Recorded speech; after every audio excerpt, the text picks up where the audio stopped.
Wife tries to force husband's family to sell their grandfather's cabin to buy her out in divorce. The brother of a good friend of mine went through a divorce last year. The divorce was fairly messy. His soon-to-be ex-wife was trying to get as much as she could. My friend and his siblings all jointly inherited their grandfather's cabin a few months earlier. It is situated on a private island in Canada that has been owned by the family for 4 generations. It's about 5,000 square feet, and easily worth over $3 million, and their grandfather had several unexpected private offers over that value, all refused with no interest in selling. The family was notified by her lawyer that she was requesting payment to buy her out of her 1/6 ownership, each sibling owning 1/3, and she was trying to claim half of her husband's share. They tried to discuss a few alternatives, such as giving her a 1/6 right to usage, but no ownership. She declined, apparently intent on forcing them to sell it, knowing none of them could afford to front the money to their brother to keep the cabin in their ownership. Their lawyer, a family friend, did a bunch of work to find a favorable solution for them. In looking over the grandfather's will, he discovered that the divorcing brother did not in fact own any part of the island with the cabin on it. It seemed that their grandfather bought up a bunch of other islands nearby the cabin, and willed them to his grandchildren separately. He only owned a small nearby island, made up of rocks and gravel. Not big enough to build on, and not worth any money at all. Not wanting to give her anything at all. They made her an offer, attempting to look like they were giving her more than she deserved, and with the appearance of being desperate to keep ownership of the cabin, to give her 75% usage rights of the island, for 25 years, with no ownership. In the offer, they named the worthless island by its legal land title name. She made a counter-offer, which was identical, but she wanted to add her rights to rent the island out for profit, and she wanted choice over her time allocation, which she drafted in the offer. They agreed. Apparently her new boyfriend was more interested in the cabin than the money. They mailed her a set of keys for the cabin. They were keys for a master lock for their life jacket storage box on the dock at shore, as well as a fake key with a bright yellow floating foam keychain, to give her the impression that there would be a boat available to get to the island. They allowed her to believe her deal was for the cabin's island for quite a while, as the divorce was still not finalized. Her first weekend with the island was a long weekend, and she invited her family out, along with her new boyfriend. A 400 kilometers drive. And were greeted by my friend's dad and their lawyer. The whole thing was planned by their lawyer, who I am fairly good friends with as well. He tells me that her family was stranded on the island for hours, as they hired a barge to ferry them over, and they waited until the barge left before going over the details of what she agreed to. He says she attempted legal action once more after that, accusing the family of fabricating the will after the fact.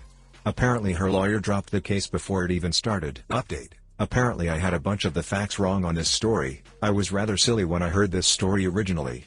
My friend says that the cabin was not an inheritance at all. The siblings purchased it jointly. Apparently their grandfather had the cabin as an asset that was owned by his business.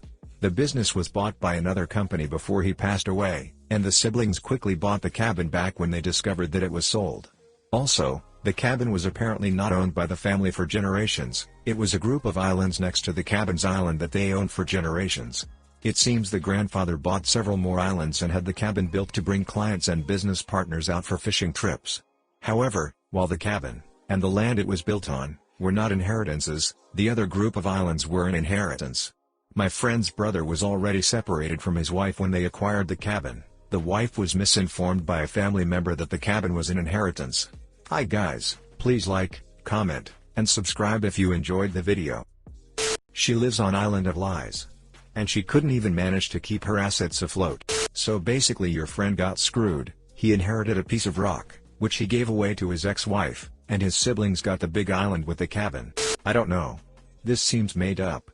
For starters, the fraction should be 1/8 of the property. And it gets worse as the story unfolds. In my opinion, this is made up. I work in law and have worked on a few real estate and estate files. 1. No lawyer would allow their client to sign any transfer of property, or the interest therein, without going over exactly where it is, and what it is with their client. The ex-wife would know. 2. The biggest flaw in this story, is that in Canada, inheritances during or after the marriage are not considered part of the net family property. Therefore, the ex-wife has absolutely no legal interest in this property. Any family lawyer would know this. Why would they negotiate away something that the ex-wife has no legal entitlement to?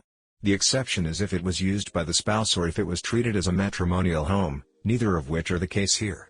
If there is anything that my months of excessive following r/legal advice has taught me, It's that inheritance, as long as it is kept separate, is not considered shared marital property, and can in no way be split during a divorce. And partial ownership of a cabin is pretty much impossible to share, unlike money which can be added into a joint bank account. The whole thing is just bullpoop. I actually thought this would be a legal advice post, because the answer is so clear-cut: wife gets nothing, end of story. No lawyer would even try to enforce a claim over the land. I have absolutely no ducking tolerance for people who get divorced and then try to go after their ex's inheritance or items/property that have been in their family for a long time. And then the attorney broke out in applause and gave her $100. The real kicker: you want to know the name of that island? Albert Einstein.